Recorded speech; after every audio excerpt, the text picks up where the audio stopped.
स्वागत है आप सभी का आपके द नॉलेज वर्ल्ड इंस्टीट्यूट के इस डिजिटल चैनल पे। आज हम क्लास 7th का हिस्ट्री चैप्टर 2 का क्वेश्चन आंसर करने वाले हैं। जो हमारा चैप्टर 2 है नए राजा और राज्य, है ना। आप लोग देख रहे हैं चैप्टर का हेडिंग। तो चलिए हम लोग शुरू करते हैं। सबसे पहला क्वेश्चन क्या है? रिक्त स्थानों की पूर्ति कीजिए। तो रिक्त स्थानों की पूर्ति करने के लिए हम लोग क्वेश्चन पढ़ते हैं। पहले क्या है? राष्ट्रकूट। जरा जोर से बोलिए आप लोग अगर पढ़ रहे हैं तो। क्या है पहला क्वेश्चन? राष्ट्रकूट वंश का संस्थापक जो है सो कौन है? समझ आ गया। और दूसरा क्वेश्चन आते हैं कि पाल वंश खालिस्तान धर्म के अनुयायी थे। मतलब पूछ रहा है कि कौन से धर्म के अनुयायी थे? बौद्ध धर्म, है ना। और चलते हैं क्वेश्चन नंबर 3। चोल वंश का संस्थापक कौन था? है ना। चलो हो गया। अब आता है क्वेश्चन नंबर 4। राजा महेंद्र पाल के शिलालेख झारखंड के कौन सा जिला से मिला है? चतरा। तो चतरा झारखंड में पड़ता है, याद रखना। महेंद्र पाल का एक जगह है चतरा, वहाँ से मतलब जो है सो ये मिला हुआ है इसका शिलालेख, है ना। चलते हैं अगला क्वेश्चन। चोल वंश के मंदिरों का निर्माण मतलब कौन सी शैली में कराया गया था? द्रविड़। ठीक है, द्रविड़ एक शैली है, एक स्टाइल है जिसमें ना मतलब मंदिर का निर्माण कराया गया था। ठीक है, द्रविड़ शैली याद रखना। कौन शैली है? द्रविड़। ठीक है, हाँ। चलो अगला क्वेश्चन देखते हैं।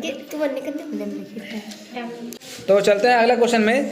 अगला क्वेश्चन क्या है? देखो क्वेश्चन नंबर 2। निम्नलिखित प्रश्नों के उत्तर लिखिए। तो ये क्वेश्चन आंसर लिखने वाला आ गया है कि कौन कौन से राजवंश त्रिपक्षीय संघर्ष में शामिल थे। तो त्रिपक्षीय संघर्ष जब हमारा त्रिपक्षीय युद्ध यहाँ चल रहा था तो कौन कौन थे? दक्कन के पूर्वी भारत में पाल तथा मध्य भारत, पश्चिम भारत में एक करके पढ़ो, ऐसा है ना, पूरा आवाज़ गड़बड़ हो जाएगा ना फिर।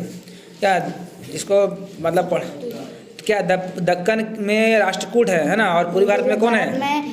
पाल है।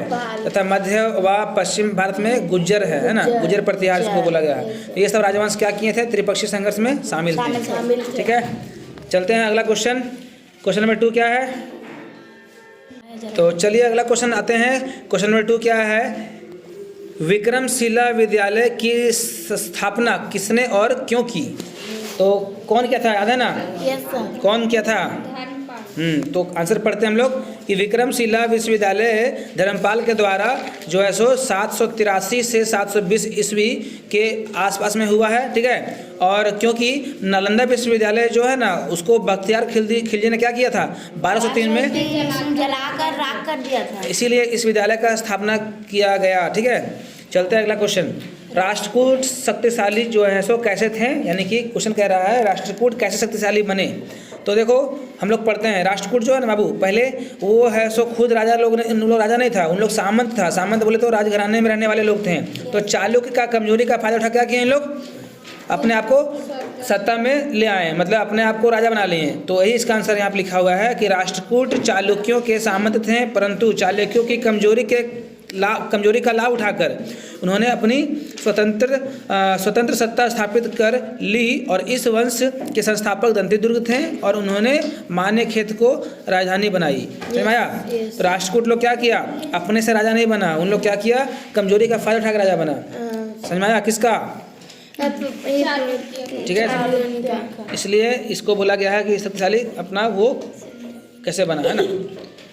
इधर देखिए ये हुला करिए, इसका फोटो बढ़िया कि मेरा फोटो नहीं आ रहा है सर। पढ़े लिखे की नहीं, खाली फोटो है ना, सेल्फी दे दें। चलो देखो इधर देखो। हाँ, सामंत का मतलब क्या होता है? किसी को मालूम है नॉर्मल वर्ड में? नो।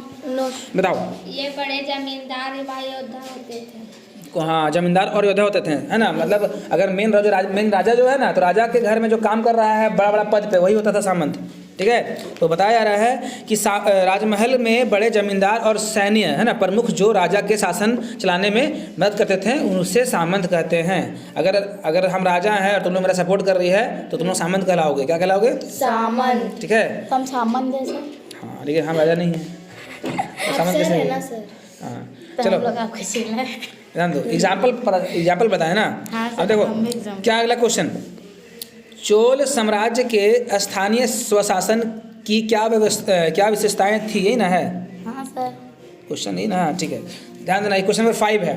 तो यहाँ बता रहा है कि चोल शासकों का जो है ना यहाँ पे स्वशासन व्यवस्था कैसा था, स्थानीय शासन व्यवस्था, मतलब इन लोग जहाँ पे रहता था ना वहाँ पे अपना शासन किस तरीके से करता था। चाहे चलाता था। ठीक है, तो आते हैं क्वेश्चन का आंसर में। देखो तो चोल साम्राज्य के स्थानीय स्वशासन व्यवस्था निम्नलिखित थी, चाहे विशेषताएं निम्नलिखित थी। ठीक है, नीचे लिखा हुआ है आंसर, क्या लिखा हुआ है? आंसर पहला, हाँ बताओ जी।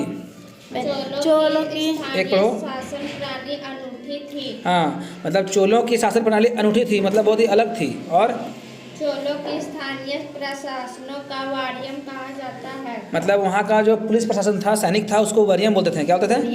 वारियम, सॉरी, है ना। अगला, चोल अभिलेखों में 3 प्रकार के ग्राम सभाओं का उल्लेख मिलता है। ये उर सभा तथा नागरम थे। क्या क्या थे? नगरम थे, उर सभा, नगरम, इन लोग का 3 यहाँ पे जो है सो सभा का उल्लेख मिलता है ना। अगला पॉइंट क्या है? गांव वालों की ग्राम परिषद होती थी। हाँ, चौथा इसका अनूठा बात यही है कि इन लोगों का ग्राम परिषद होता था, है ना, मतलब गांव में सभा हुआ। ठीक है, मतलब पंचायत वगैरह। इनके वरिष्ठ ब्राह्मण होते थे। वरिष्ठ मतलब सबसे ऊंचे स्थान के जो लोग थे ना, ब्राह्मण को दिया गया था, तो इनके स्थान जो ऊंचे स्थान में ब्राह्मण लोग थे।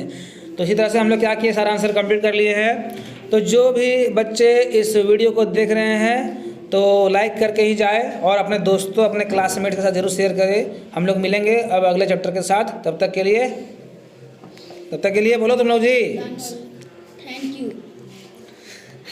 तब तक के लिए थैंक यू। मिलते हैं हम लोग अगले वीडियो में। आए हैं तो क्या करें?